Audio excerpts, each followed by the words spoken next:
నా ప్రియమైన దేవుని బిడ్డలారా, ఇప్పటివరకు సాధించినవి కొన్ని దేవుని విషయంలో ఇంకా సాధించాల్సినవి బోల్డ్ని ఉన్నాయి భవిష్యత్తులో. వాటిని సాధించడానికి ముందుకు పరిగెత్తాలి. కొద్ది గొప్ప సేవ చేస్తే, కొద్ది గొప్ప పరిచర్య చేస్తే ఆ అల్ప పరిచర్యతో తృప్తి పడకూడదు, ఇంకా చేయాలి. ఆర్థిక స్థితిగతుల్లో కొద్ది గొప్ప తోడ్పాటు అందిస్తే అంతవరకు తృప్తి చెంది ఎప్పుడో చేసిన దాన్ని మళ్ళా తలంచుకోవటం కాదు, ఇంకా చేయటానికి నాకు శక్తి నీవు దేవా, నా ఊపిరి ఉన్నంత వరకు, నాకు అవకాశం ఉన్నంత వరకు నీ పరిచర్యకు నేను సపోర్ట్గా నిలబడాలి.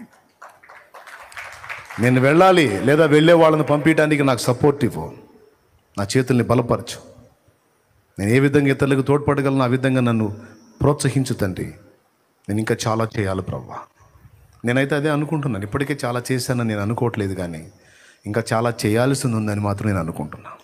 నేను పట్టుకున్న మైక్ కూడా కాలుతుంది, అసలు సెగ అగ్నిలో పెట్టినట్టు కాలుతుంది. ఇది అంత హీట్ ఉంది. సరే ముగిద్దాం రండి, తలలు వంచండి.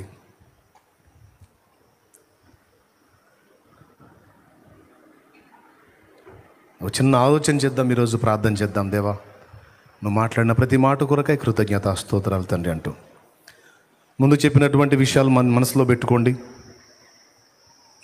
మన పరిచర్య విషయంలో 4 సంగతులు: ప్రార్థించుట, సమృద్ధి దేవుడు అనుగ్రహించుంటే తోడ్పడుట, మూడవది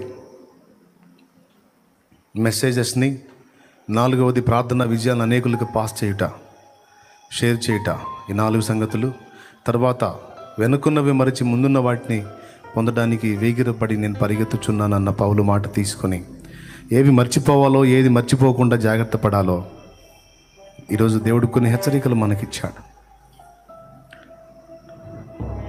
మన దోషాలు దేవుడు క్షమించాడు.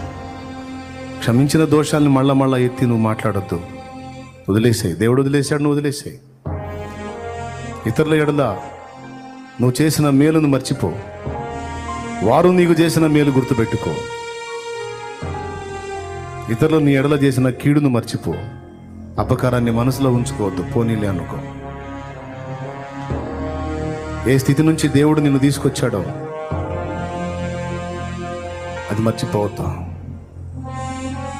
అంతేకాదు, దేవుడు నీ కొమ్మును హెచ్చించినప్పుడు, నీ తలను పైకెత్తినప్పుడు, నిన్ను అవహేళన చేసిన వారు నీ ముందుకు వచ్చినప్పుడు వారిని ఇబ్బంది పెట్టొద్దు.